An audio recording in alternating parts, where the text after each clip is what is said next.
Podemos dar início, doutor Davi? Podemos. Excelente, vamos lá.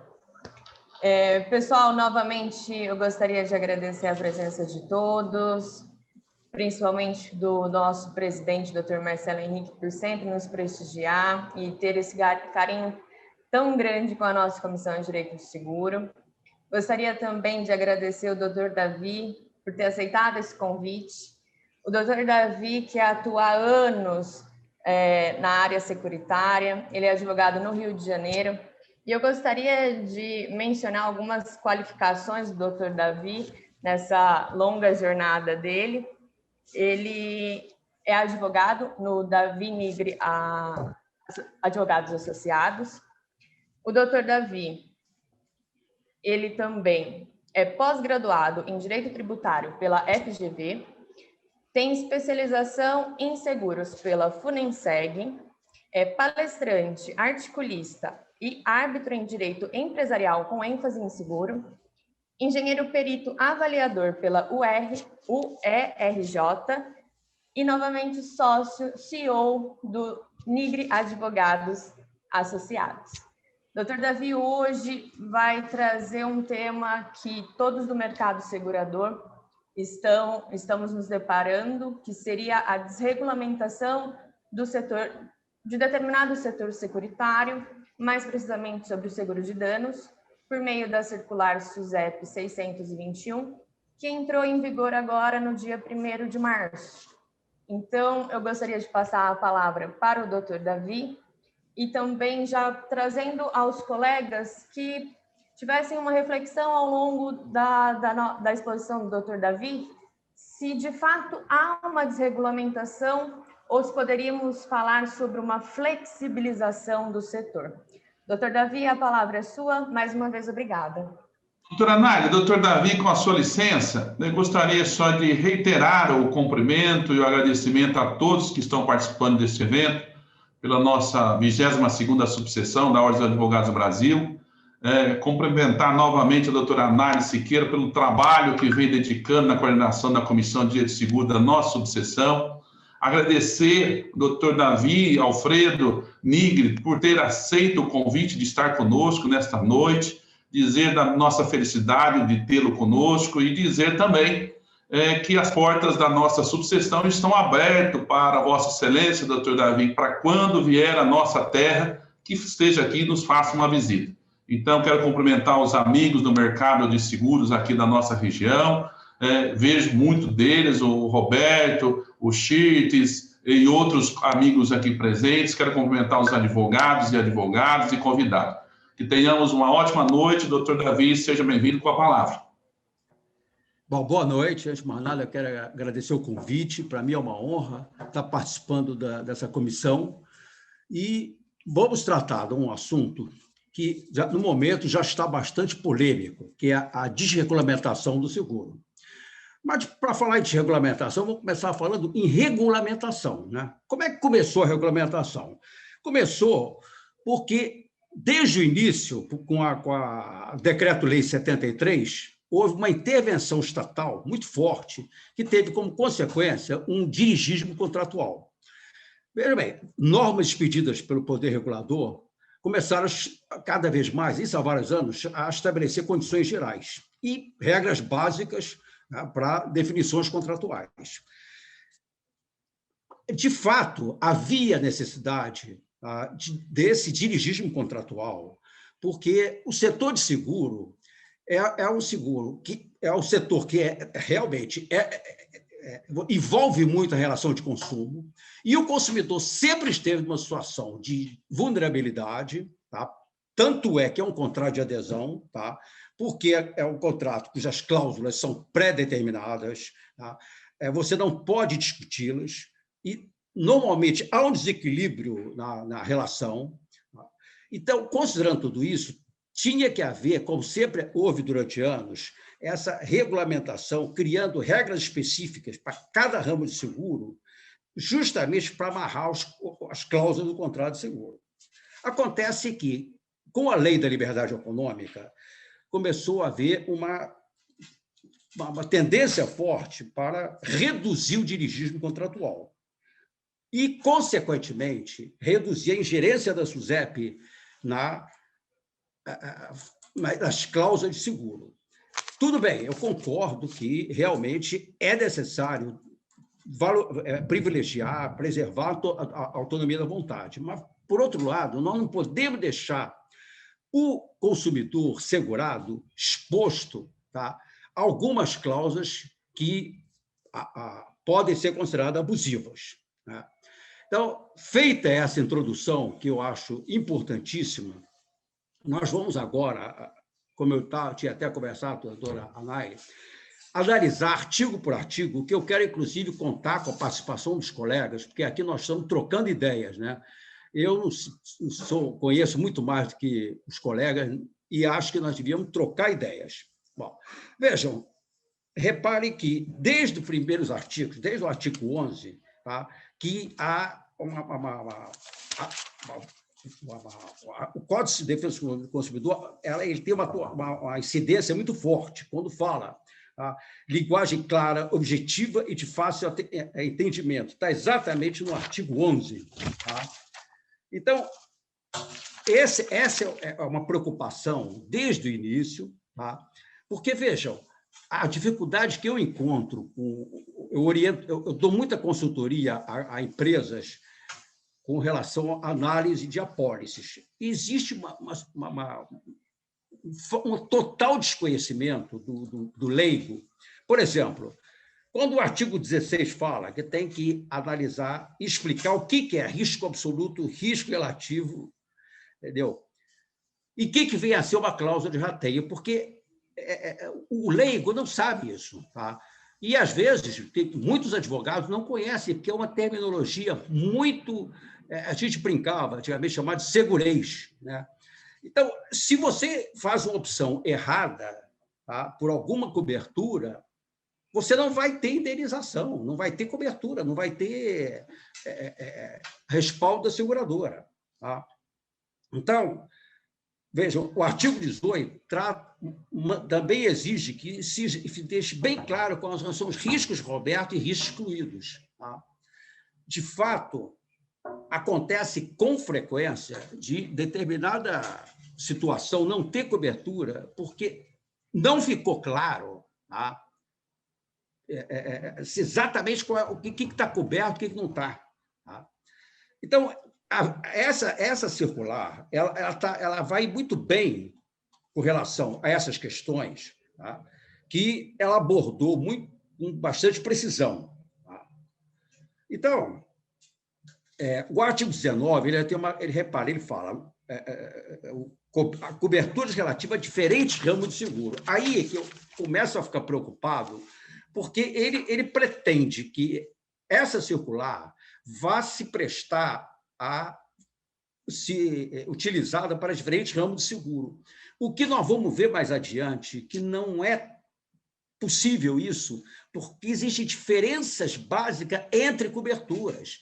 O ramo de seguro de automóvel, ramo de seguro de incêndio, que são todos riscos de dano, como a gente fala, seguro de dano, cada um tem características próprias, e é muito difícil você desregulamentar e criar uma circular que valha para todos eles.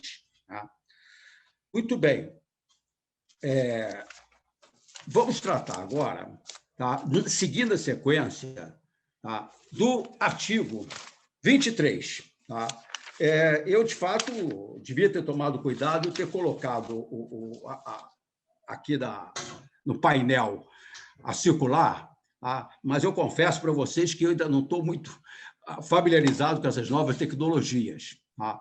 Mas espero que todos possam estar acompanhando, porque, vejam bem, esse artigo 23... Tá? Ele Doutor, é o artigo. Eu coloquei o link da circular para o pessoal ir acompanhando com o senhor no nosso chat, tá, pessoal? Então, ali já tem um link direto. Isso é ótimo, porque aí todos podem me acompanhar e a gente pode conversar aqui, focalizando diretamente os artigos. Então, vejam, esse artigo 23 diz que é vedado constar no rol de excluído eventos decorrentes de atos praticados pelo segurado em estado de insanidade mental, embriaguez, tá? Ou substâncias tóxicas. Mas, no parágrafo único, repare que ele faz uma observação importantíssima. Ele diz que a sociedade seguradora tem que demonstrar que, no caso concreto, tais situações, tá, tenham sido determinantes para a ocorrência do sinistro. Eu venho acompanhando a jurisprudência com relação à questão da dirigir alcoolizado e essa questão toda, e realmente está muito vacilante a jurisprudência do STJ, tá? Justamente por causa dessa situação que ainda não está bem definida. Então, o que acontece é isso. Realmente, esse nexo causal tem que ser provado e a jurisprudência mais dominante está indo nessa direção. Eu não sei se vocês concordam comigo, se estão realmente encontrando situações como eu encontro também. De fato, a súmula 620 ela é mais apropriada para seguro de vida, mas ela já tratava, desculpe, súmula 620 do STJ, que a embriaguez do segurado não exime a seguradora do pagamento da indenização do seguro de vida. Tá? Essa súmula é relativamente antiga, tá? Mas esse artigo 23, eu acho que ele está muito bem redigido, tá? Ele vale para diversas situações de seguro de dano e, para esse artigo, a redação dele, eu bato palma, porque, na minha opinião, tá, no meu entendimento,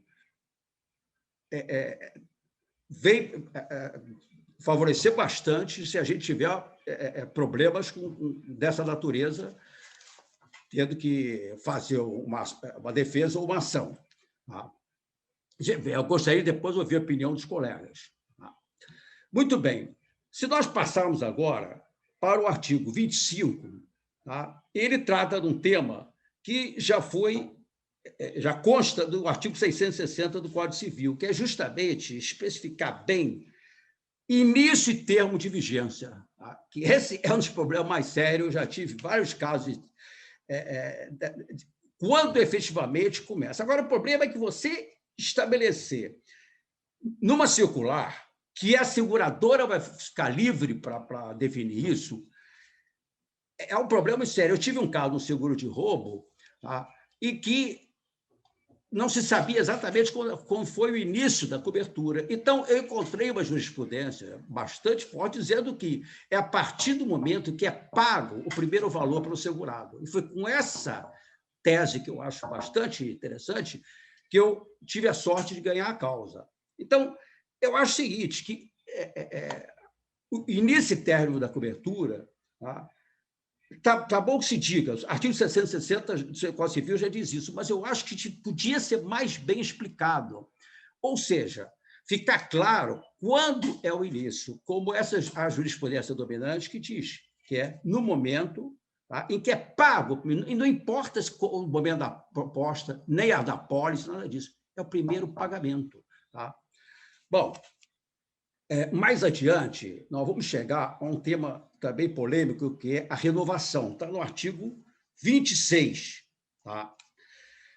Veja bem, isso daqui não é tão comum no seguro de danos, mas no seguro de pessoas, tá?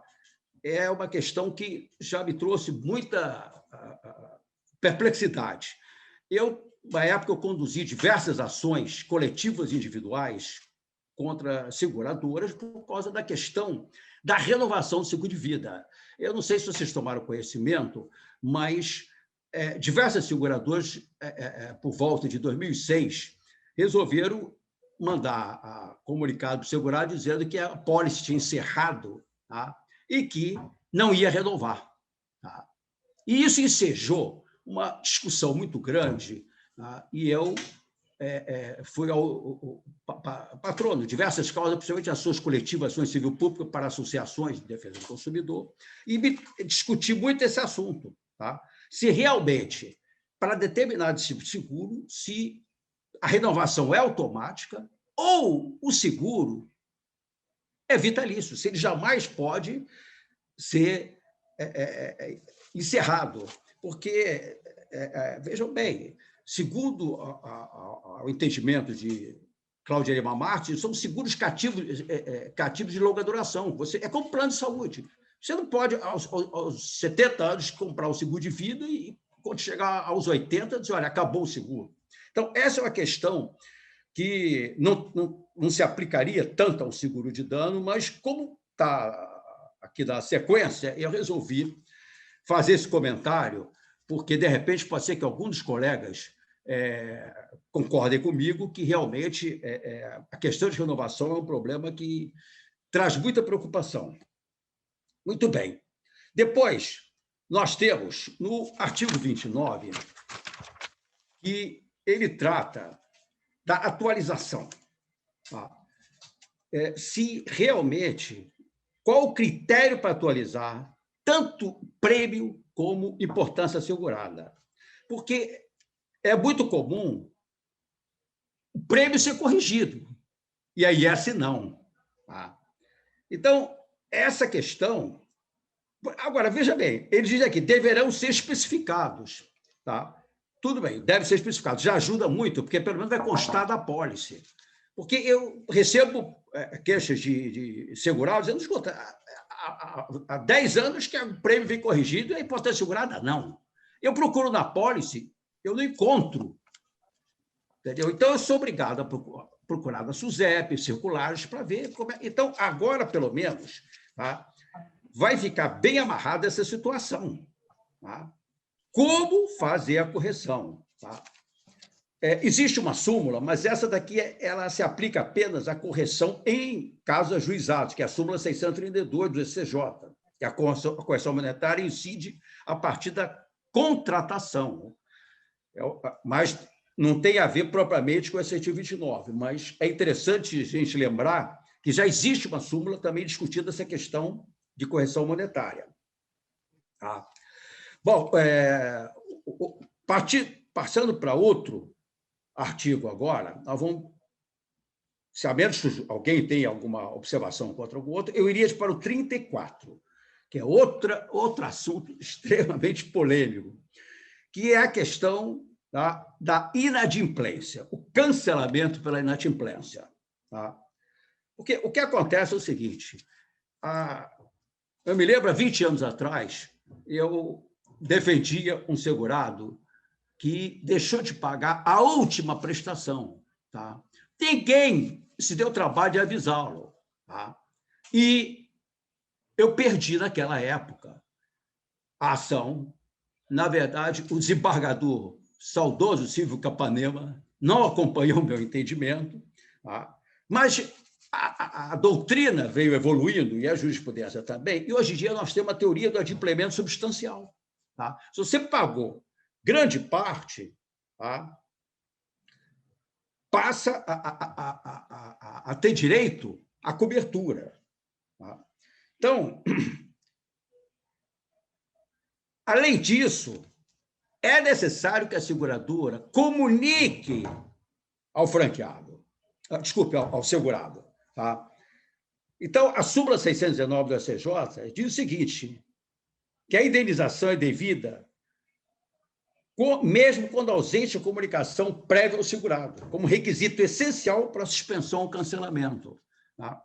Então, é muito comum o sujeito ter débito em conta, né? O segurado ter débito em conta, e um belo dia, por algum motivo, deixam de fazer o débito em conta, né?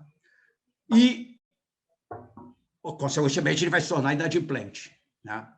E aí tem cancelado o seguro. E ele só fica sabendo muito tempo depois. Se ele tivesse sido comunicado previamente, ele poderia ter corrido e pago. Né? Podia ter explicado que, por um motivo qualquer, o débito em conta foi suspenso. Né? Então, essa questão da cancelamento ou suspensão por inadimplência é um dos problemas mais antigos que nós temos. Né? E vale tanto para seguro de dano como vale para seguro de pessoa. Então, veja o que diz o artigo 34. Quando o prêmio for periódico, caso o pagamento não seja efetuado no prazo estipulado, a sociedade seguradora poderá cancelar o seguro, ou alternativamente de forma isolada ou combinada. Mas acontece que aí ele diz a seguir, tá, que, neste caso, tá, tem que comunicar ao segurado, tá, que ele está inadimplente, que vai perder o seguro. Então, esses artigos todos, que vão do 34 ao 38, eles abrangem bem toda essa situação de inadimplemento, tá, e que são fundamentais. Aqui tem artigos muito bem redigidos e que eu acho que realmente só tem a ajudar na hora da gente precisar de um suporte, não digo legal, porque isso aqui não é lei, mas dá uma boa orientação. Muito bem. Agora, eu fiz aqui um roteiro para a gente não se perder, né? E eu passaria para o artigo 43, tá? Que ele diz o seguinte: o prazo, repare que interessante, deverá ser estabelecido um prazo para liquidação do sinistro limitado a 30 dias, contados a partir da entrega de todos os documentos básicos previstos no artigo 41. Eu não sei os colegas, mas eu tenho tido um problema muito sério dessa natureza, que o prazo, às vezes, é estendido, né? 30, 40, 50 dias, o sujeito está lá e nunca recebe a indenização, o sinistro nunca é liquidado. Tá? Então, realmente, até aí andou bem, andou muito bem a circular, tá? Mandando estabelecer um prazo de 30 dias. Ocorre, tá, que, se nós formos lá para o artigo 47, no parágrafo 2º, ele já diz: em caso de reparo de bem e regulação do sinistro, deverá ser concluído o prazo previsto no artigo 43, o prazo para liquidação do sinistro, e poderá ser estendido de acordo com o previsto nas condições contratuais. Quer dizer, não adiantou nada ter fixado um prazo se agora isso pode ser estendido. E o pior, no parágrafo 3º diz: caso seja verificada a impossibilidade de reparo do bem, mesmo após a extensão do prazo para liquidação do sinistro, previsto no parágrafo 2º deste artigo, a indenização deverá ser paga em dinheiro ou conforme pactuado entre partes. Meus amigos, vocês já viram alguma vez um pacto entre segurador e segurado? Se vocês viram, me contem, porque eu, nos meus anos todos de exercício da advocacia, eu nunca consegui encontrar sequer uma tentativa de mediação. Tá? Então, eu não sei como é que vai funcionar esse pacto entre partes. Quem escreveu isso aqui não deve estar familiarizado com os conflitos na área securitária, porque eu não vejo como que vai ser realizado esse pacto. Inclusive, fala-se muito em negócio processual, tá? E eu acho muito bonito, mas não consegui até hoje. Vejam bem, até na área tributária, a gente está conseguindo ter acordos com o fisco, né? Mas saiu e entra na área contratual, especialmente na área de seguros. Eu, sinceramente, eu gostaria de ainda ver em vida uma época que a gente pudesse chegar numa mediação, tá? Para evitar demandas que levam 3, 4, 5, 6, 7 anos. Né? Então, volta a história. Esse pactuado entre as partes, depois eu quero ouvir a opinião dos colegas, o que vocês acham, porque eu acho que, na minha opinião, nunca vai funcionar. Eu acho que tem que estabelecer um prazo. Prazo para liquidar sinistros, 30 dias. Não acabou? Tudo bem. Então, vamos discutir, já começa a ver dano moral, lucros cessantes, e vai por aí afora. Mas dizer que pode ser prorrogado, ou ainda que vai ter acordo entre as partes, não sei, eu acho isso aqui muito difícil. Olha, agora, nós estávamos falando do 47 por causa da remissão 43, mas gostaria de falar ainda sobre o 44. Tá? A sociedade seguradora poderá exigir atestados ou certidões de autoridades competentes, bem como resultado ou cópia da certidão de abertura de inquéritos ou processos instaurados, em virtude do fato que produziu sinistro, vírgula, sem prejuízo do pagamento da indenização no prazo previsto no artigo 43. Eu já tive situações de estar cobrando indenização e, de repente, levanta-se uma questão, tá? Se houve um crime, tá? Se o documento é falso, se o carro foi roubado. E aí eu já vi situações, pasmem, de parar tudo, instaurar um processo criminal, ficar vários anos e aí o segurado não recebe indenização. Tá? Eu até entendo que a responsabilidade criminal deva ser apurada, mas não em detrimento do pagamento da indenização. Tá? Nesse ponto, o artigo andou bem. Tá? Entende-se? Tudo bem, que quer exigir certidão, tudo baixo, tá, tudo certo. Mas tá, paga a indenização, no prazo do artigo 43, aquele dos 30 dias. Tá? Então, esse é o ponto realmente. Depois até a doutora Anaele me levantou que eu não tinha atentado e realmente é muito importante. Bom, passamos ao artigo 46, tá, que eu tenho certeza que esse daqui é importante demais. Tá? Ele tem a seguinte redação: caso o processo de regulação do sinistro conclua que a indenização não é devida, o segurado deverá ser comunicado formalmente com a justificativa para o não pagamento dentro do prazo do artigo 43. Então, vejam, o que acontece aqui é o seguinte, tá? É a coisa mais comum é eu perguntar assim, a seguradora negou, a cobertura negou. Cadê a carta de recusa? Não tem justificativa. Vejam, qualquer decisão judicial ou administrativa tem que ser fundamentada. Isso está no artigo 93 da Constituição. Tá? Nenhuma decisão, em qualquer nível, pode ser dada até uma simplesmente recusa de uma cobertura de seguro sem justificar. Porque sem justificar, como é que eu vou ter fundamento para depois poder fundamentar a minha ação? Tá? Então, aqui é o ponto que eu acho fundamental, que também andou muito bem a circular. Tá? Vamos passar agora ao artigo. Não sei se estou indo muito rápido, se tiver, vocês me falem, me desculpem, eu tenho esse mau hábito de me perder e sair correndo. Tá?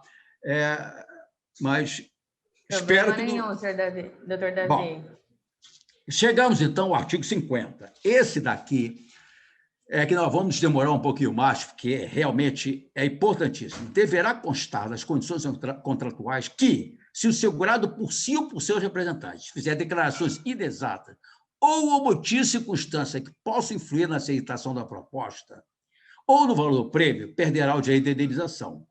Então, vejam. É muito comum aqueles fatídicos questionários, né, lá no seguro de automóvel. Tá? Essa semana mesmo, uma cliente me procurou e disse: mas eu entreguei meu carro para o meu filho, que ia completar, nessa semana, 20 e tantos, 22, 23 anos, sei lá, e constava lá no questionário dizendo que eu jamais ia entregar o carro na mão de uma pessoa de tal idade. Então, o que acontece é o seguinte, tá? Essa questão das declarações inexatas ou omissão, que é pior, tá? Traz uma quantidade enorme de problemas. Repara, no parágrafo único ele fala: se a inexatidão ou omissão nas declarações não resultar de má-fé, a sociedade seguradora deverá, aí elenca uma série de incisos. Tá? Porque o que acontece é o seguinte, aí realmente entra a boa-fé. E o seguro, tá? Um dos primeiros artigos diz claramente que os contratos de seguro têm que ser regidos pela boa-fé, tá? Tanto do lado do segurador como do lado do segurado. Tá? Então, uma pessoa que, como essa cliente, que entregou o carro porque ela teve um problema, que ela sofre de diabetes, e não tinha condição de dirigir, tá? Veja bem, má-fé ela não estava, mas acontece o seguinte: só por causa disso o seguro foi, cobertura foi negada. Então, essa questão, eu acho que tinha que ser ainda talvez melhor trabalhada, porque é uma das que mais tem trazido problemas práticos para o nosso dia a dia. Tá? Depois, vamos chegar numa questão aqui, que é o artigo 51. Tá? É a famosa agravação do risco, que nós encontramos ele lá no artigo, se não me engano, é o 766 do Código Civil. Tá? Não, o 766 é o da declaração inexata, tá? Que fala que se o segurado fizer a declaração inexata ou omitir circunstância, é o caso lá dos questionários. O 51 é o artigo 766 e o 768, tá? Que é a questão da agravação do risco. Porque, veja bem, até que ponto que a agravação do risco é intencional. Tá? Então, existem critérios para a gente aferir a gravidade da agravação do risco, que são a intencionalidade, a imputabilidade do risco ao segurado e o nexo causal. Porque já o artigo do Código Civil diz que tem que haver intenção, tá? Dolo. Porque, senão, o que acontece? Tá? A pessoa, por exemplo, não botou o cinto de segurança, acabou que teve um acidente. Eu disse, mas peraí, teve nexo de causalidade entre o acidente e o fato dela estar sem cinto de segurança?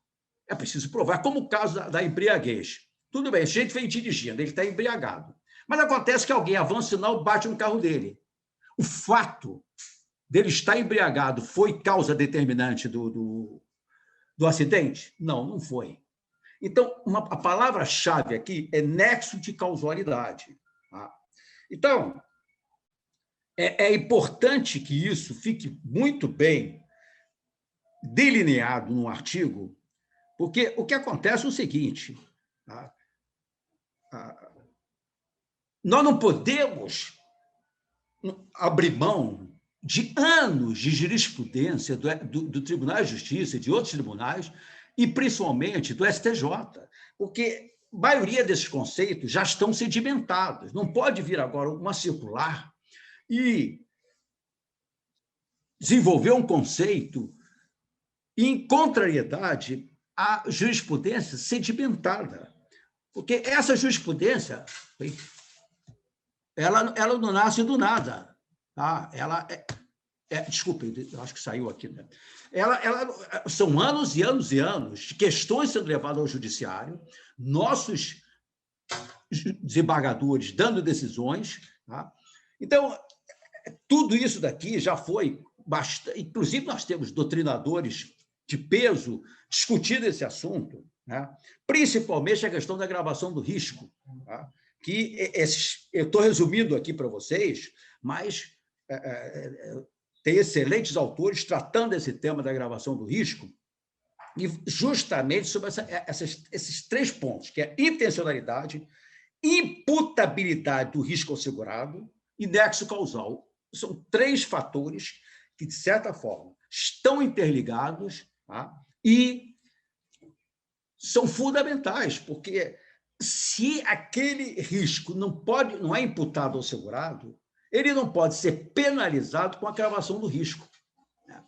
É bem verdade que tudo isso é questão de prova e de fato. Tá? Mas, assim sendo, é muito perigoso que seja colocado numa circular e, mais tarde, essa circular venha a ser utilizada contra um segurado de boa-fé. Né? E, por último, tá? Chegamos ao artigo 55, que diz que deverá ser estabelecido que as questões judiciais entre o segurado e a sociedade seguradora serão processadas no foro do domicílio do segurado ou beneficiário, conforme o caso. Tá? Reparem que aqui, tá, não deixou ao arbítrio do segurador, nem das cláusulas contratuais. Tá? Por quê? O que acontece é o seguinte, essa questão de foro, ela está intimamente ligada à questão de consumidor. Tá? Então, vamos supor que um camarada não é segurado, mas ele é beneficiário. E ele tem o direito de propor ação que for o domicílio dele. Ele não vai ter que ir até São Paulo, até lugar nenhum. Tá? Então, esse artigo eu acho que foi muito bem colocado, tá? E espero que seja levado a sério. Tá? Vejam, eu também não quis cansar vocês, tá? Com muito mais considerações, e mais ainda, que eu queria ter o prazer e a chance ainda de ouvir os colegas sobre os pontos que eu coloquei, se concordam comigo, se discordam e por quê. Tá? Por enquanto, eu encerro por aqui, mas estou aberto a questionamentos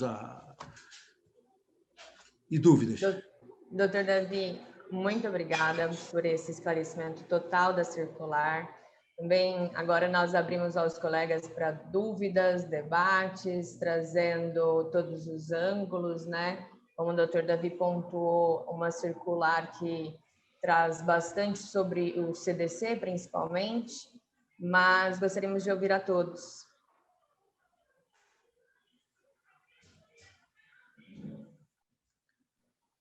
Vou iniciar, então, já trazendo o ponto que eu gosto, que seria das seguradoras, né? Vendo por um outro ângulo. Gostaria só de colocar alguns pontos que o doutor Davi falou para a gente, né, doutor Davi? A gente conversou, inclusive, trazendo esses dois lados. Exato. Que seria sobre a embriaguez.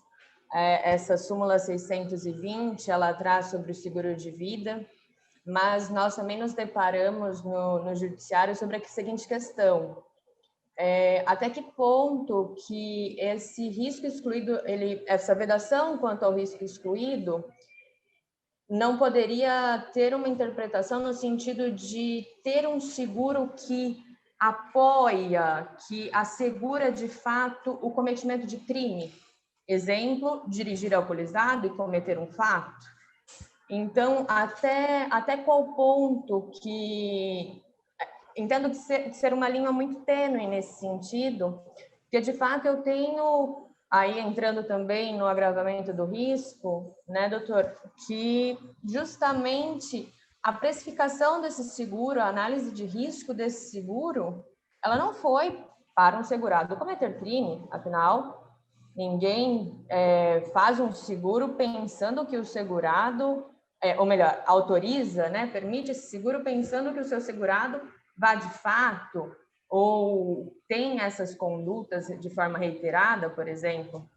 Então, nesse primeiro momento, eu queria também saber dos colegas a respeito disso, se entendem dessa forma, para qual lado compreende, enfim. Doutora, eu acho que essa questão de, às vezes, não cobrir o crime, não falo do crime em si, mas eu acho que o seguro é feito justamente para cobrir o erro do segurado. Se ele furar um sinal vermelho e bater em outro carro, ele vai estar errado, ele vai, de certa forma, estar cometendo um crime, só que o seguro estaria cobrindo isso. Se ele estiver errado e bater em outro veículo e ele causar danos a outro veículo, o seguro teria que cobrir. Então, com relação ao seguro de vida, eu entendo também que se o risco é a vida, né, qualquer momento você está cobrindo isso, então você tem que ter uma cobertura mais ampla, justamente porque a qualquer momento pode acontecer alguma coisa e o segurado vir a falecer. E se o seguro cobriria suicídio, não estando dentro do período de carência, por que não cobrir a embriaguez do segurado como causa da morte dele? Pode ser que ele bebeu não para se matar, mas bebeu e por causa disso atravessou a rua, distraído e morreu. Então, assim, eu entendo que tem que ter um pouco mais de, assim, não levar muito à risca essa questão de certo ou errado, sabe? Teria que analisar caso a caso. Não, acho que é Foi isso. justamente isso, né, doutor Davi, que falamos. que o caso Exatamente. concreto é primordial para essa análise. Eu concordo com a doutora Bia, exatamente. Eu estava lembrando exatamente do caso do suicídio. Se até o suicídio é coberto, tá? Que dirá a embriaguez, né? Então, nós fazemos um seguro para receber uma indenização.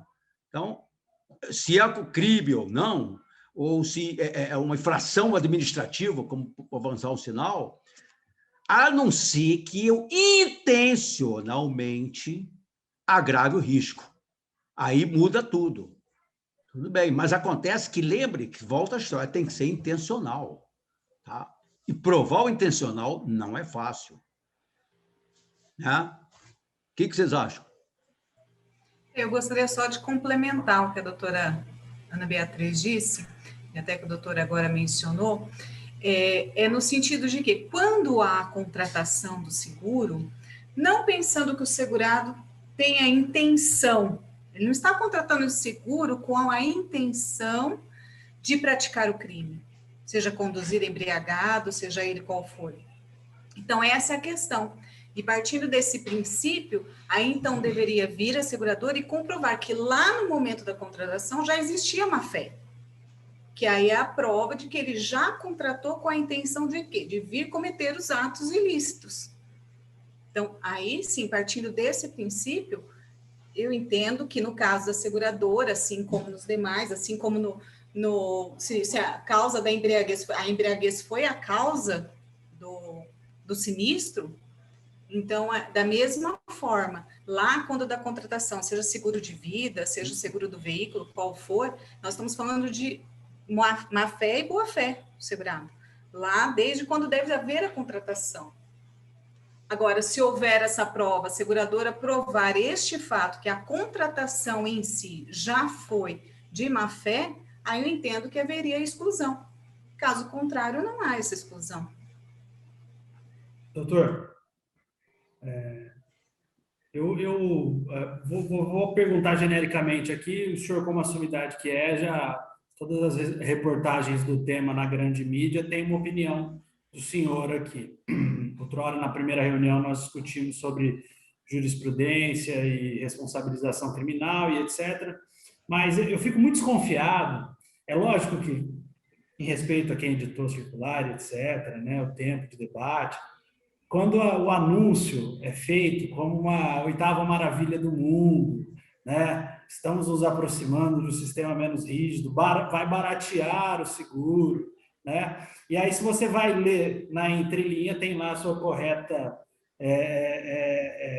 análise que fala, em parte, né, aqui nessa citada reportagem, para a desregulamentação dar certo, seria preciso redobrar a fiscalização e continua, né? Brincadeiras à parte, a gente fala que quem advoga para banqueiro não vai para o céu, né? Então, só para amenizar aqui, minha pergunta é muito simples, genericamente. Claro que tem muito... O senhor que conhece as histórias, né? Viveu as histórias e vive as histórias na prática aí, tem muita bagagem nesse sentido.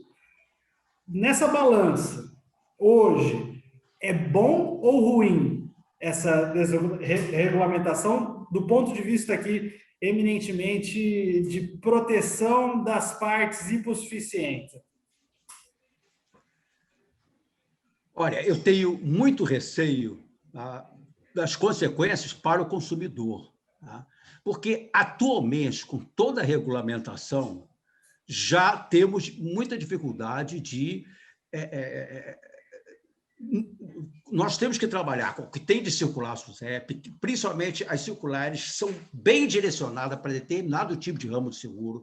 Nós temos que trabalhar com a lei, com a jurisprudência, e assim mesmo nós encontramos muitas... Agora, você faz ideia se desregulamentar e ficar... Por exemplo, a questão aqui, que eu até estava conversando com a doutora Nari, esses 30 dias, tá? Ele vale para seguro de automóvel, porque você liquidar um seguro de automóvel, liquidar o sinistro, não é muito demorado.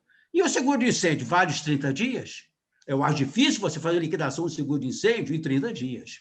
Pelo menos que eu participei até hoje, levou pelo menos 6 meses.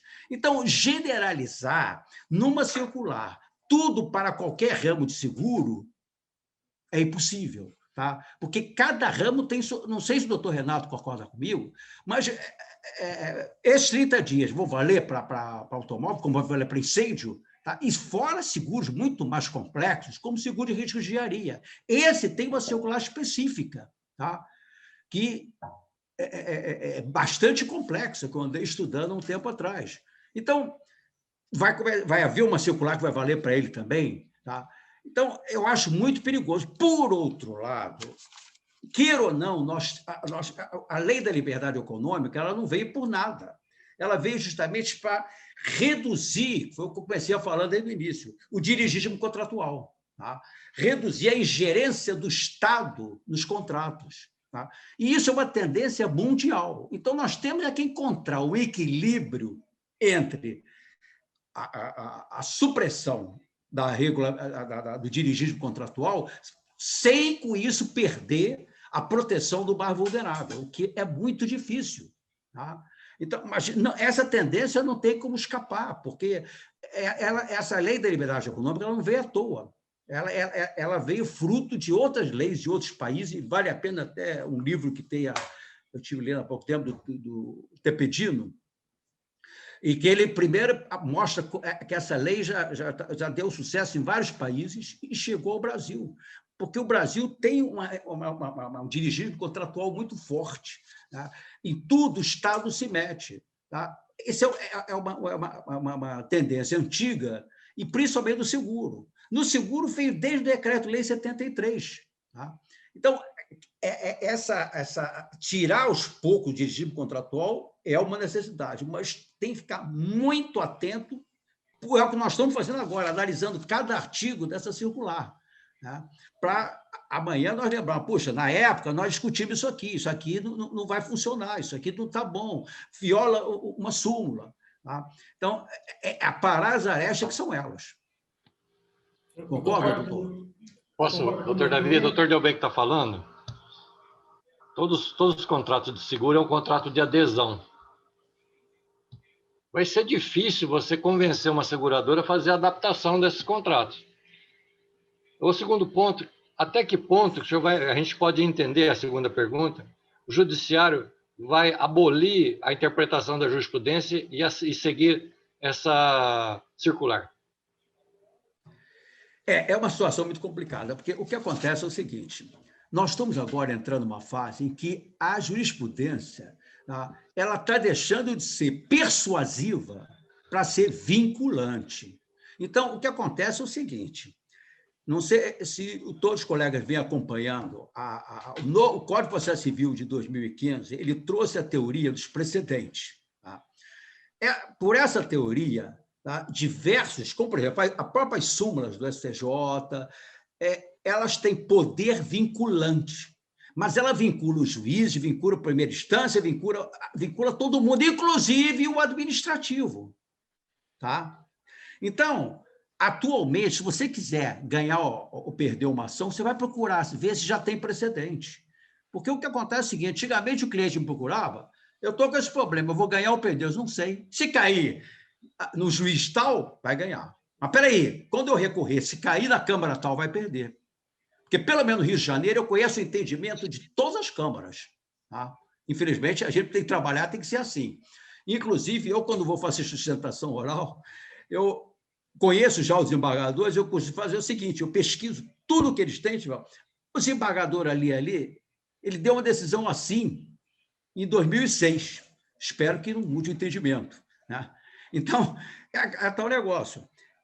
Agora, a jurisprudência ela está passando a ter um efeito muito mais vinculante.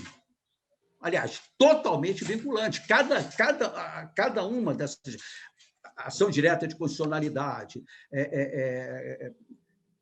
tem diversos outros tipos de decisão que são realmente vinculantes, tá? De acordo com o artigo, acho que é o 927 do novo CPC.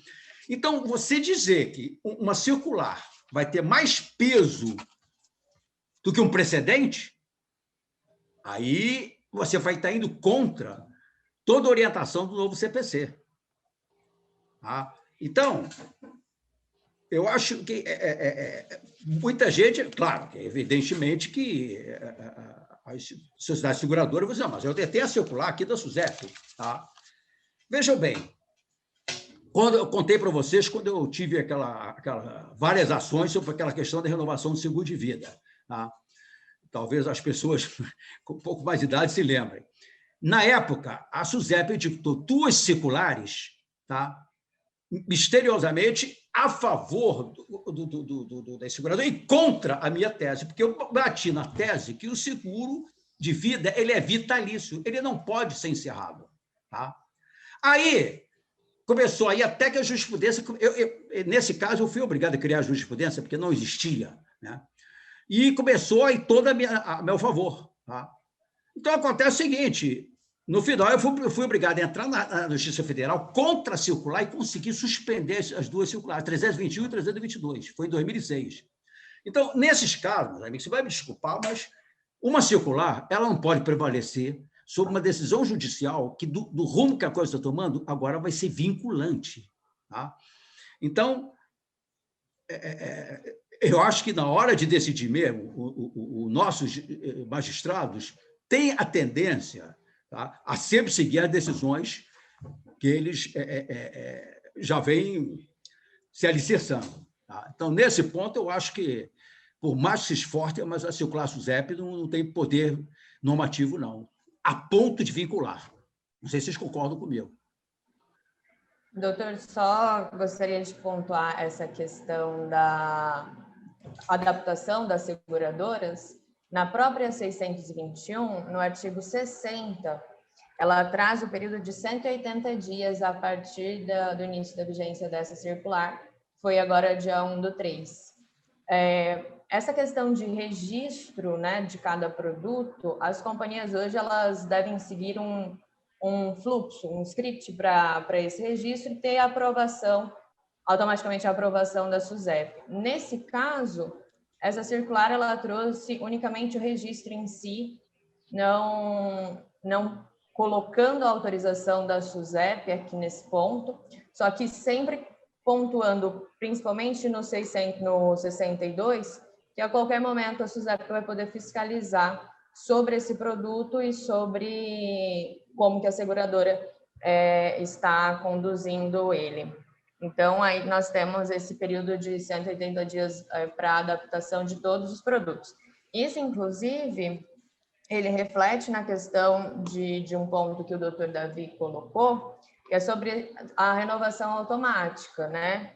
Nós estamos também verificando junto ao mercado, e essa questão da renovação automática é justamente para seguros novos, seguros a partir da vigência da 621.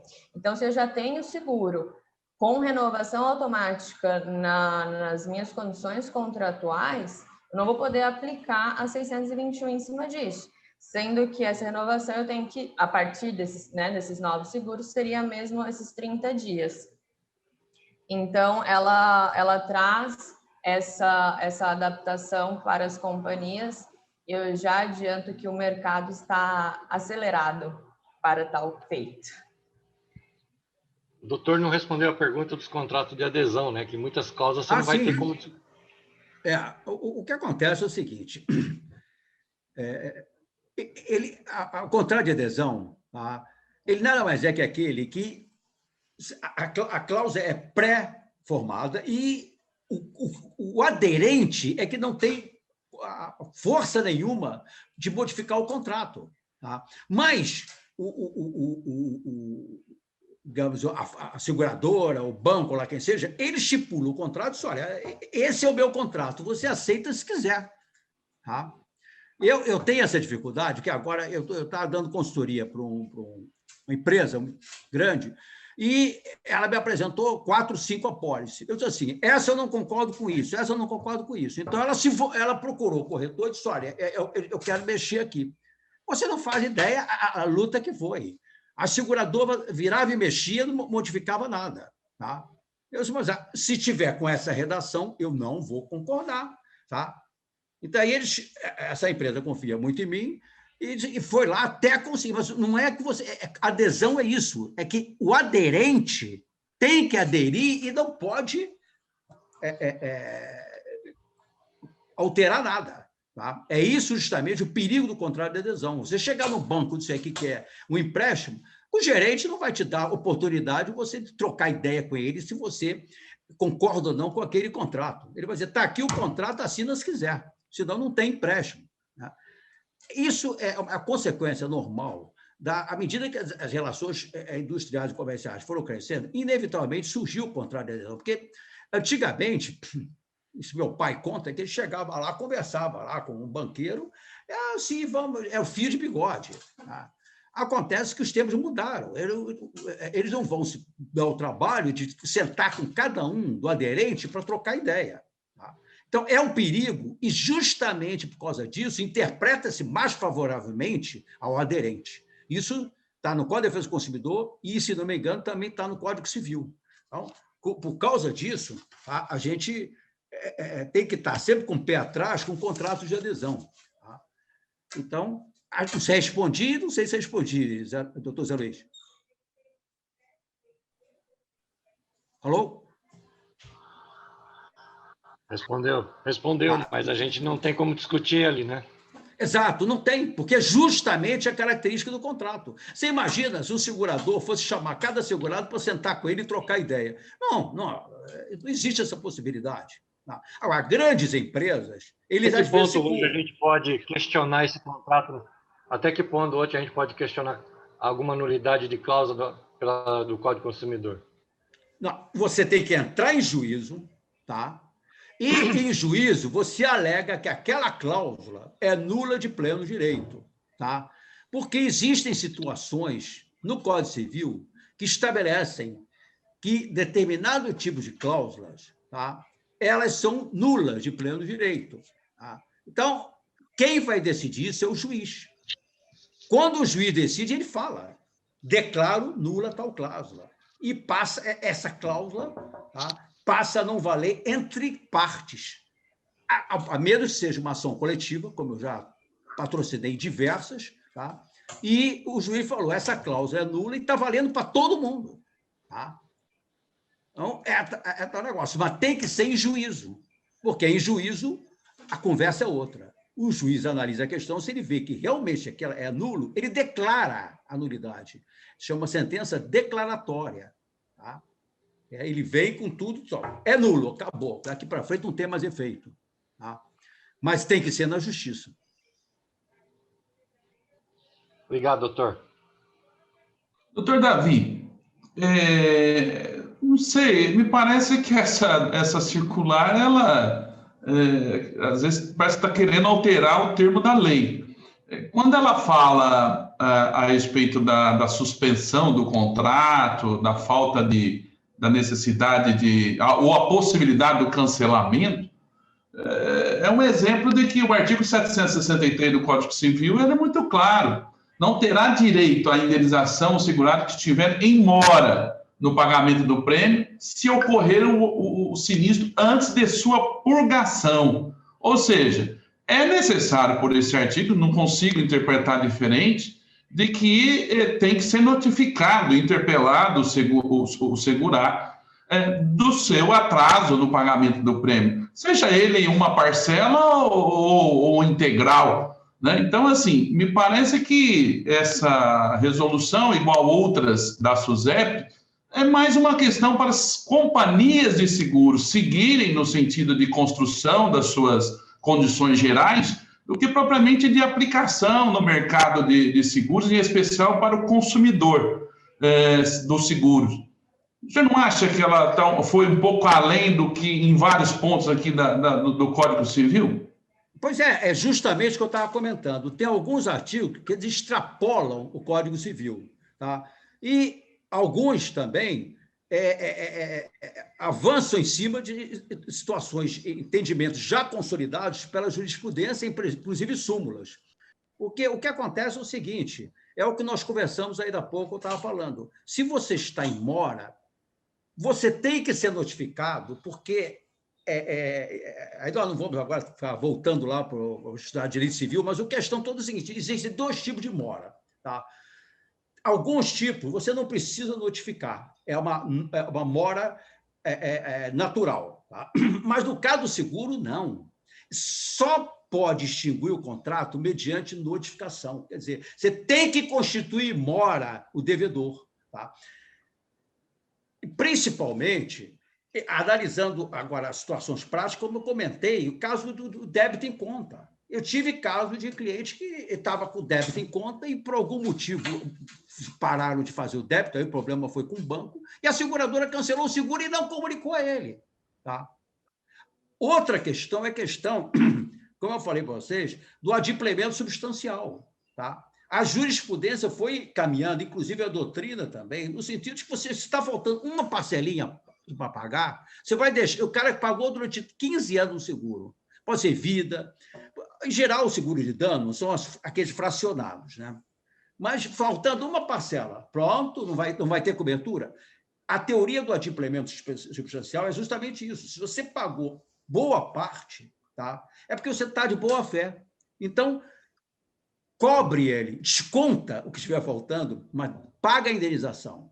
Então, isso aqui já está consolidado. Eu acho muito difícil uma circular vir derrubar a teses já totalmente consolidadas. Tá? Porque nós estamos falando aqui de súmula.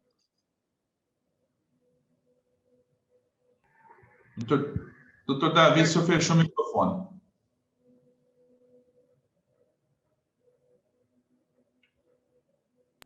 Entendeu? Então, eu acho muito difícil muitas das questões que estão aqui nessa circular valerem, porque elas serão utilizadas. Elas serão utilizadas, seja por uma parte ou por outra, em juízo ou não, quando for da conveniência. Tá? Mas aí nós vamos contestar, dizendo, espera aí, meu amigo, nós temos aqui uma súmula, e a súmula diz isso. Tá? Agora, veja, eu quero salientar mais uma vez que a teoria dos precedentes vai dar um ponto final nisso, porque se diversas súmulas dessas, mais cedo ou mais tarde, se tornarem precedentes, o precedente vincula, inclusive, a circular, porque ele vincula de cima para baixo, chegando até o nível administrativo. Tá? Agora, demora, tá? Mas acaba chegando lá. Vamos ter precedentes para tudo. Tá? Então, por isso que eu digo, num caso como esse, basta discutir, porque, na prática, o poder normativo ele só tem que regulamentar o que já está na lei. A circular ela não pode criar direitos. Esse é que é o eterno problema que muito legislador não entende. A circular ela tem que regulamentar o que já está numa lei, em algum lugar. Mas ela não pode criar nem restringir direitos. E aí é que está o nó da questão. Em alguns casos aqui, eles tentam criar direito ou restringir direitos. Tá? E só quem tem esse poder é a lei. Então, a circular ela só pode regulamentar. O que tiver na lei, ela vai regulamentar.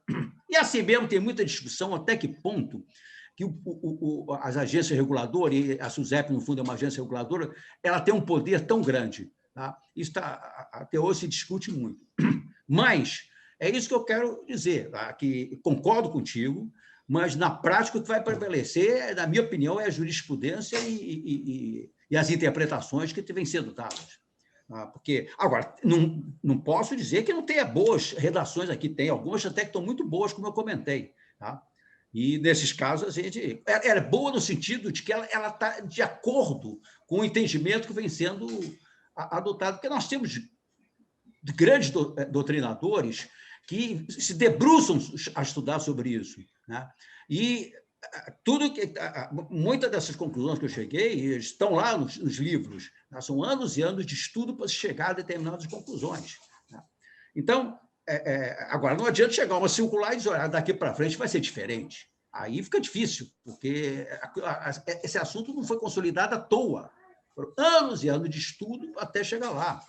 Né? Então, eu concordo contigo, só que tem que passar um pente fino aqui. Tudo bem.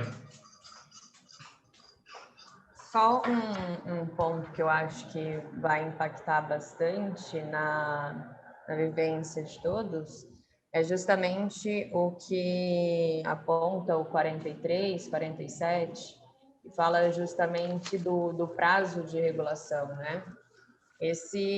O doutor Davi ele apontou muito bem essa questão temos um prazo de regulação pelo 43, que fala dos 30 dias, mas também temos um prazo de liquidação.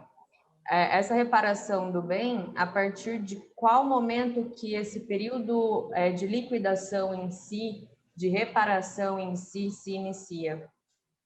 Os 30 dias, ele seria somente para a seguradora falar que sim ou não, para fazer essa análise desse sinistro?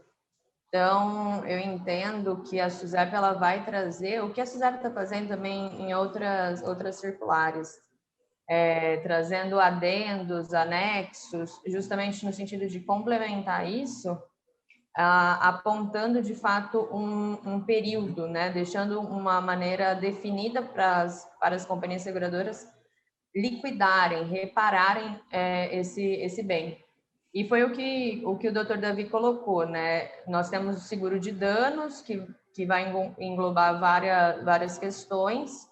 Como que eu vou definir esse prazo de reparação em X dias para cada cobertura, né? Mas aí também a gente pode verificar no parágrafo 2º do artigo 1º, que fala justamente que coberturas de grandes riscos, a SUSEP também vai trazer uma nova regulamentação a respeito, justamente para complementar, entendo eu, que inclusive essa parte do período de liquidação em si. Correto, doutor Davi? Perfeito, porque, repare, voltando a ler aqui, ó, tá? Em caso de reparo do bem, a regulação do sinistro deverá ser concluída no prazo previsto no artigo 43. Até aí tudo bem, tá? E o prazo para liquidação do sinistro poderá ser estendido, de acordo com o previsto nas condições contratuais, ou seja, remeteu para as condições contratuais a prorrogação do prazo. Ora, não adiantou nada ter dado aqueles 30 dias. Aí volta aquela situação, fica o segurado, escuta, não era 30 dias? Era, mas acontece que o contrato diz que pode, nesse caso, ir para 5 meses, 6 meses. Não adianta. E pior de tudo, tá? Caso seja verificada a impossibilidade de reparo do bem, mesmo após a extensão do prazo de liquidação, tá? A indenização deverá ser paga em dinheiro ou conforme pactuado entre as partes. Quer dizer, esse pactuado entre as partes, eu comentei com vocês, eu não vejo o menor sentido, a não ser que alguém aqui me dê uma explicação para isso.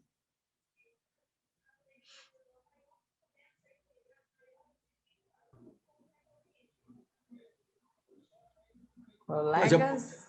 O Roberto, que é corretor, né? Já viu alguma vez haver uma pactuação entre as partes numa situação como essa? Como essa, não, mas às vezes existe um acordo. Por exemplo, eu tive um cliente que ele queria consertar o carro dele com as peças originais, com o selo, tudo do jeito que sai de fábrica. E, por fim, a companhia não conseguiu essas peças e ele propôs um acordo de ficar com o carro e ela dava um X para ele consertar o carro. Foi um acordo, pactuou. E matou o serviço. É interessante, vale a pena a observação, porque realmente eu não tinha ouvido uma situação dessa. Mas isso aí não estava em contrato, né, Roberto? Não estava em contrato. Foi um acordo entre as partes. É o que está dizendo aqui. Tem outras situações também com terceiro, né? No caso de seguro e responsabilidade civil, um terceiro chega, a vítima de um ato ilícito cometido pelo segurado e formaliza com a seguradora. Então, tem algumas situações também, pelo menos a gente tem visto aí alguns acordos, sim. Aqui, doutor Davi, aqui pelo menos na nossa região. Bom, é interessante saber, porque vale a pena um encontro desse para a gente trocar ideias e saber que existe essa possibilidade, né? Porque eu, pelo menos, não tinha conhecimento, tá? Agora, ainda assim, eu acho que as coisas têm que ser bem amarradas e não deixar assim meio frouxo, principalmente essa prorrogação de prazo, porque isso vai trazer uma complicação danada, como já tem. O que mais me procura é cliente dizendo, olha, o carro já está lá há 6 meses, não resolveu nada, o incêndio ocorreu e até agora não resolveram nada, e cada vez pedem mais e mais e mais documentos, e a coisa do tempo vai passando, não resolve. Então, não é possível que as coisas permita que se prorroguem eternamente. Entendeu? Doutor Davi, por exemplo, essa questão do prazo que o doutor está colocando, se nós tivéssemos mais ou menos o que ocorre nos bancos, no sistema bancário, em que a pessoa, o consumidor, a vítima do defeito do serviço do banco, reclama lá no Banco Central, e aí o banco vai ser, de uma certa forma, vai receber uma sanção, uma multa, alguma coisa lá que adverte. E hoje me parece que usa-se muito pouco isso na SUSEP, né, contra as companhias de seguro. Nós estamos aqui em corretor de seguros, sabe muito bem, e que a questão dos 30 dias, hoje já, de uma certa forma, as condições gerais já trazem, dizendo que o termo inicial da contagem é o último documento que foi necessário para a regulação do sinistro. Né? Então, e a partir do momento que apresenta esse documento, ele cria mais um outro e assim vamos. Como agora, com essa circular, deixa muita dúvida sobre o termo inicial da contagem desses 30 dias. Bom, tudo isso para dizer o seguinte, para o consumidor, para o segurado, ele, quando vítima, ele também não tem muito o que reparar, buscar, porque se recebeu em atraso, vai ter atualização monetária daquela importância. Né? Isso, contratar um advogado, buscar isso na justiça para poder ter essa reparação, é muito pouco comparado, a não ser que seja de uma indenização de altíssimo valor, senão é muito pequeno. E não tem nenhuma sanção. Então, acho assim, essa resolução, essa circular, né, poderia impor multas pecuniárias, ainda que fosse em prol do próprio SUSEP, aí sim o corretor de seguro, que é o intermediário na relação do contrato de seguro, poderia ter instrumento para fazer com que as seguradoras funcionassem. E o mais importante, o segurado. Né? Então, o senhor não acha que, ou nós temos, e de repente eu não conheço, algumas sanções da parte da SUSEP seria muito mais prático para que fizesse cumprir os prazos de cumprimento contratual do que propriamente transferir para o cidadão, para o segurado, buscar na justiça uma reparação de dano? Olha, eu vou lhe dizer o seguinte, pela minha experiência prática, a SUSEP tem algumas penalidades, tá?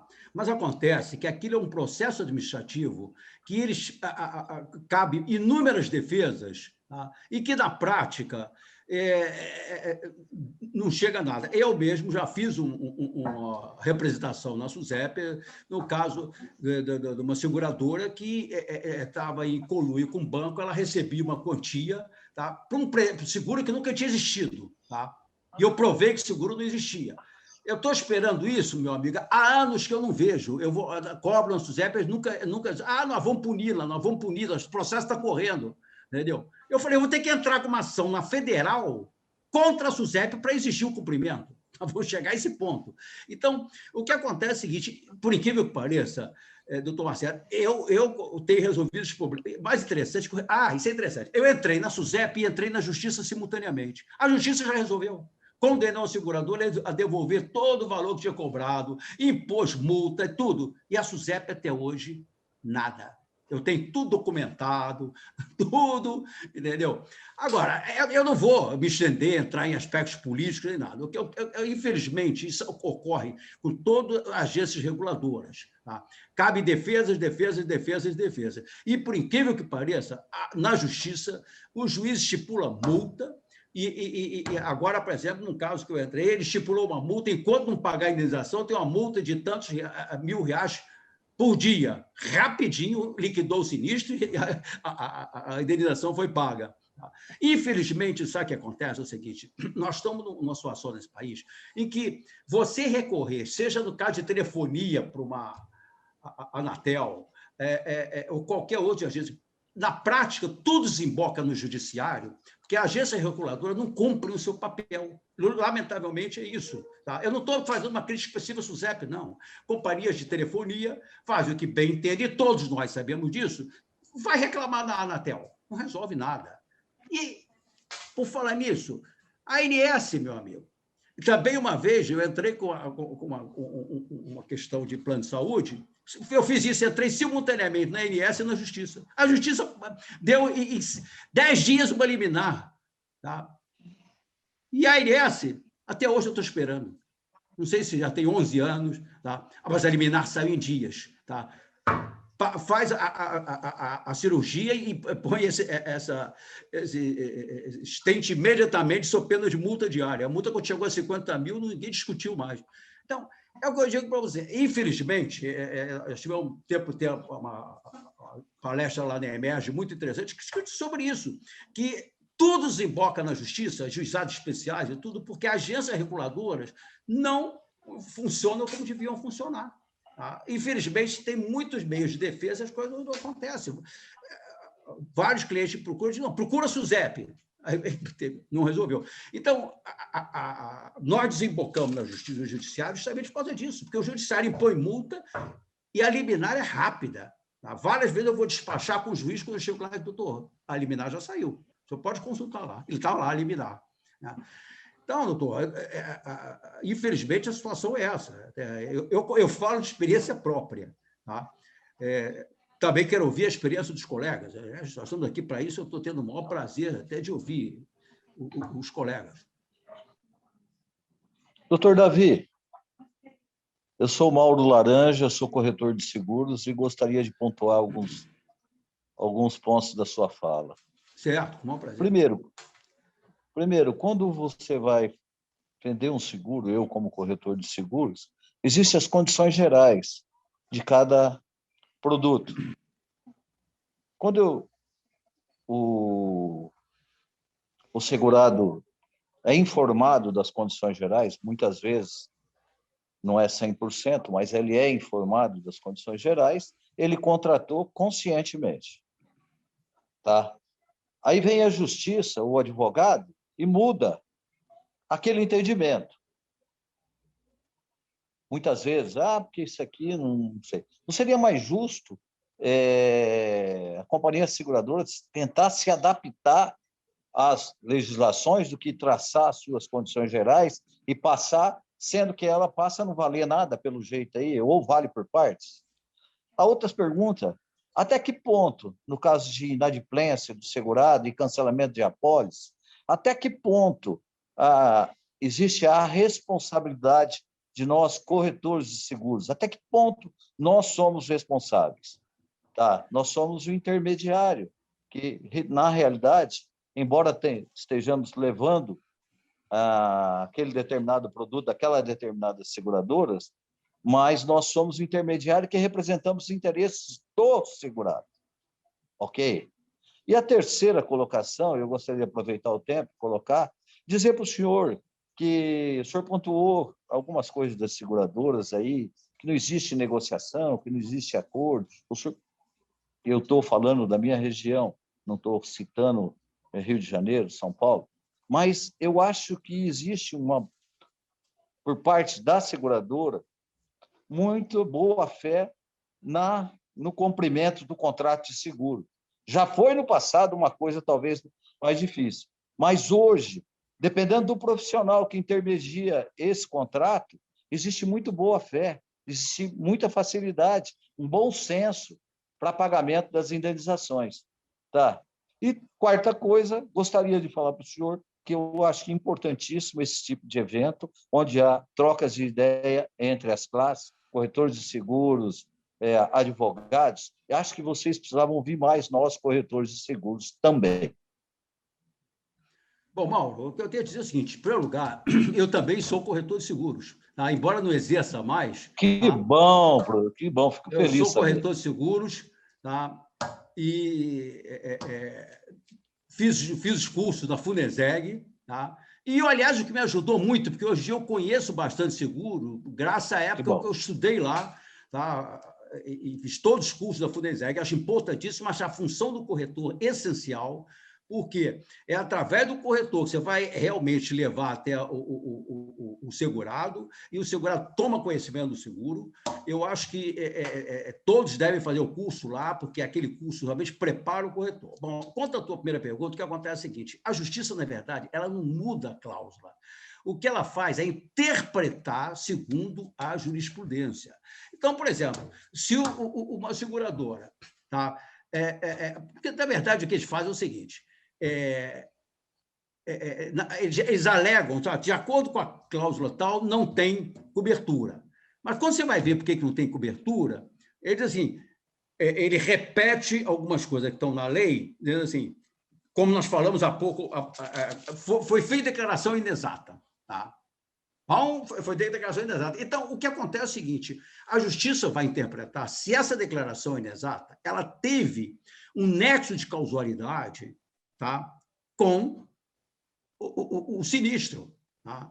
Porque acontece o seguinte, como eu estava comentando com vocês, esse caso é a coisa mais comum, ele entregou o carro para dirigir. Tá? Você mesmo provavelmente vai lá, entrega o questionário que você é obrigado a botar o sítio para preencher. Tá? Então, ele de boa fé diz lá, não, eu não, vou assinar aqui que eu nunca vou entregar o carro para o menor, aliás, para alguém que menos de 22 anos, 21 anos, sei lá. Mas existem determinadas situações, tá? Em que há uma necessidade, e, além do mais, houve um acidente que não foi por causa do rapaz ter 22 anos. Aí vem a história do nexo de causalidade. Tá? Simplesmente, você foi passar, você levantou o sinal, bateu, quer dizer, enfim. O que a justiça faz é analisar o caso concreto e ver o que é mais justo, que está de acordo com a lei. Tá? Então... A seguradora, as cláusulas dela, das apólices, não fogem muito disso. Só que a justiça pega cada caso individual e vai dar a solução mais justa.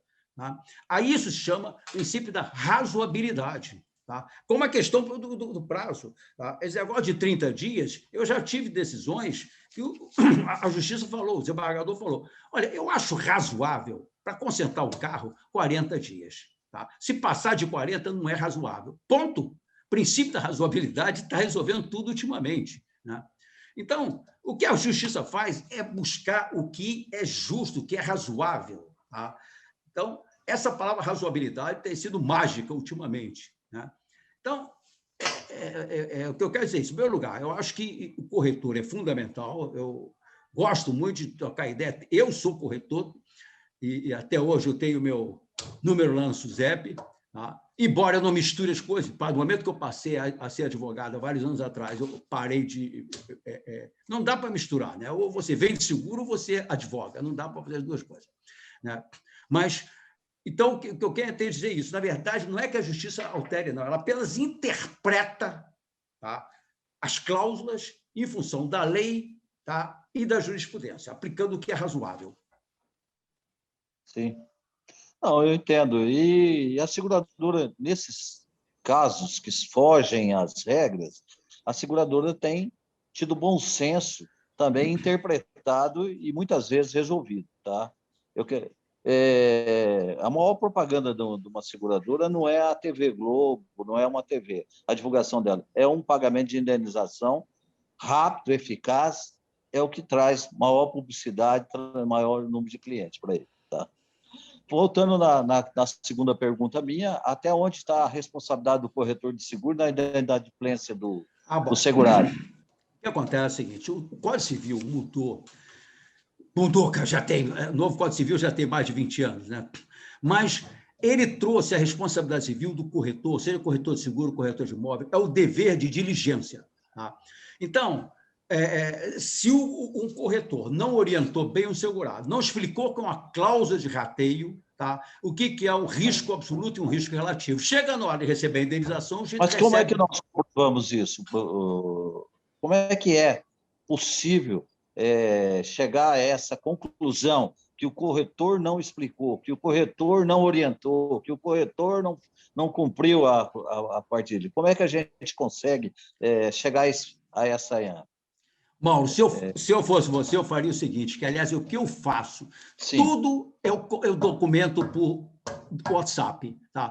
Me perguntou uma coisa, eu respondo por WhatsApp. Então, se amanhã algum cliente pergunta, você diz, olha, você vai ter uma indenização, mas pode ser que você não receba integral, porque existe um risco relativo, tá? E por causa disso você vai cair numa cláusula de rateio. Aí você resguardou, você passou a orientação. Tá? Então, amanhã ele não vai acusar você de não ter dado orientação. Tá? Isso é o que, ultimamente, entendeu? Você já tem a tua defesa preparada. Agora, você vai pegar os pontos nodais e vai passar uma orientação. Olha, eu quero explicar para você que pode ocorrer isso, pode ocorrer aquilo. Existem riscos cobertos e não cobertos. Você não vai precisar perder tempo falando em furacão, não sei o quê. Não, mas, olha, existem situações aqui que determinados riscos não são cobertos. Quer dizer, eu, no teu lugar, faria isso. Assim como eu, como advogado, eu falo para o cliente, olha, eu não entraria com essa ação, porque isso daqui está totalmente divergindo da jurisprudência e você pode perder em ser condenado de sucumbência. Tá? Eu tomo cuidado de colocar isso no WhatsApp, tá? Para que amanhã ele não diga que eu não adverti, porque amanhã fica dito pelo não dito. Tá? Então, é tal negócio, o dever de diligência existe do corretor, do advogado, todo mundo, porque nós estamos pagos para fazer o nosso trabalho o mais perfeito possível para que a pessoa não tenha prejuízo. Tá? Então, aqui é o meu conselho, documenta tudo. Tá? Tudo que te perguntar, responde por escrito, mantém documentado. Então, nós diríamos que o...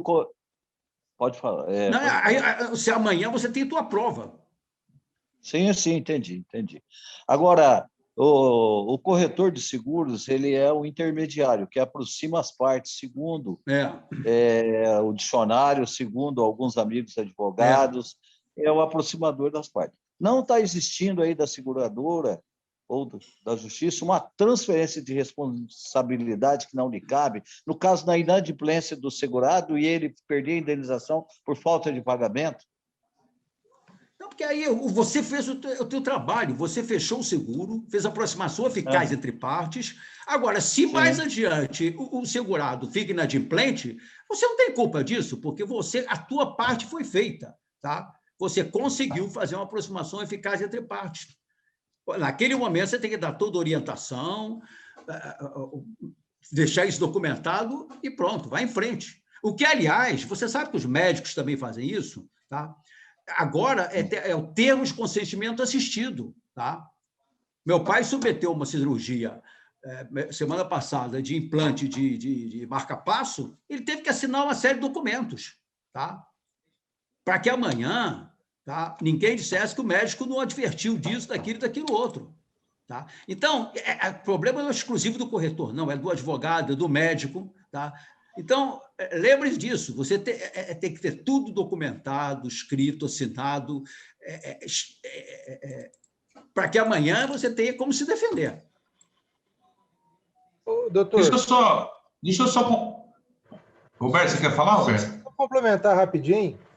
Eu entendo tudo que o Mauro falou, mas hoje os corretores eles já pegam um serviço que não é deles, de fazer essa cobrança, porque existe uma preocupação, se cancelar o seguro vai se tornar uma parte da comissão, e isso não é bom para a gente, você entendeu? Então é um problema assim que dificilmente ocorre, porque a gente está, pelo menos o corretor que ele é bem estruturado, ele acompanha todo o trabalho dele, a efetivação, ele fica acompanhando para não ter estorno, e onde dificilmente ocorre essas inadimplências assim, sem que o cliente não seja avisado. Viu, Roberto? Só para dar uma acrescentada é o seguinte, quando é por corretor é assim, mas quando você faz um seguro num banco, você não tem esse corretor que te dá essa assessoria, então ali você corre esse risco que o doutor falou, a gente corre o risco de ficar inadimplente por uma falha no sistema eletrônico, no débito, então corre esse risco sim, e a seguradora não comunica, né? Assim, quando é feito direto com o banco, que não existe um corretor lá dentro, ou um canal digital... Exatamente, ou quando faz pela internet. Tá? Não, por isso que eu digo, o corretor é necessário e imprescindível. Tá?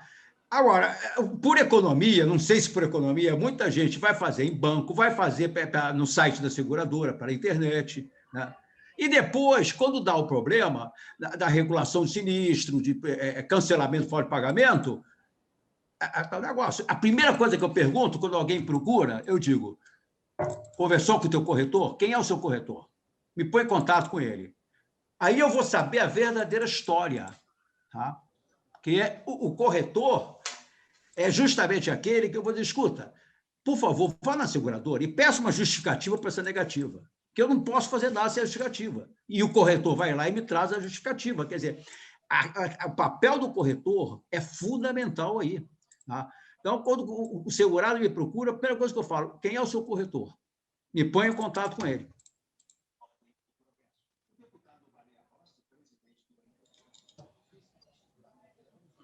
Muito bom. Doutora Naile, eu acho que nós podemos ir para o encerramento, né? Sim. Creio que os colegas já esmiuçaram toda a circular e todo o tema que norteia o seguro de danos em si, vários outros. Desse jeito, eu gostaria de agradecer novamente o Dr. Davi pela excelente explanação, a presença de todos, novamente com o Dr. Marcelo, os nossos queridos corretores, e também realizar já um convite, já que o Mauro cobrou a atuação dos corretores presentes aqui na OAB, né, Dr. Marcelo? Que no dia 15/4 teremos um novo evento, só que sobre seguro DPVAT, trazendo a doutora Carolina Dantas, de Salvador. Depois eu vou mandar para vocês também, da mesma forma que eu fiz agora com o Dr. Davi, o evento do Dr. Davi, também colocando o link para vocês, mas já estendo o convite aí para o dia 15/4 às 19 horas, viu? Muito obrigada novamente e espero ver vocês em breve também nesse nosso novo evento. Até mais. Muito bom. Doutor Davi, o senhor quer fazer uso das considerações finais?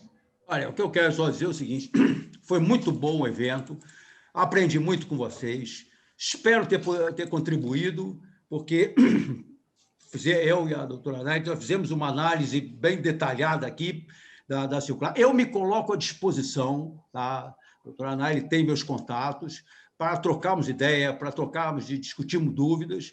Eu estou à disposição, me coloco à disposição do que precisarem e a qualquer momento. Muito bem. Eu quero agradecer por mais esse momento pela nossa Ordem dos Advogados do Brasil, cumprimentar novamente o Roberto, nosso diretor regional do Sincor São José do Rio Preto, meu amigo Odeir, do nossa regional, nosso diretor regional de Fernandópolis, seja sempre bem-vindo. Você me desculpa no início, eu não tinha te reconhecido com esse novo visual 2021, né? Quero cumprimentar os amigos Shirtes e Mauro Laranja, corretores, lideranças aqui na nossa região, que muito nos orgulha estar sempre juntos. Quero cumprimentar os advogados, Natália, doutor Nilo, doutora Ana Beatriz Laranja, doutora Vanessa Luquezzi, doutor Renato Teixeira da Costa.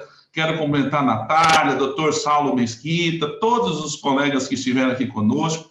Quero agradecer ao doutor Davi por ter aceito estar conosco, dividindo o seu conhecimento aqui em São José do Rio Preto. E quero cumprimentar também a doutora Naile Siqueira, nossa coordenadora da Comissão de Direito do Seguro, que muito trabalha pela melhoria da advocacia. Por isso, eu quero, em nome da nossa 22ª subseção da Ordem dos Advogados do Brasil, seção São Paulo, agradecer a todos por mais esse evento e declarar encerrado. Uma boa noite e que Deus possa abençoar cada um dos senhores e senhoras. Um grande abraço.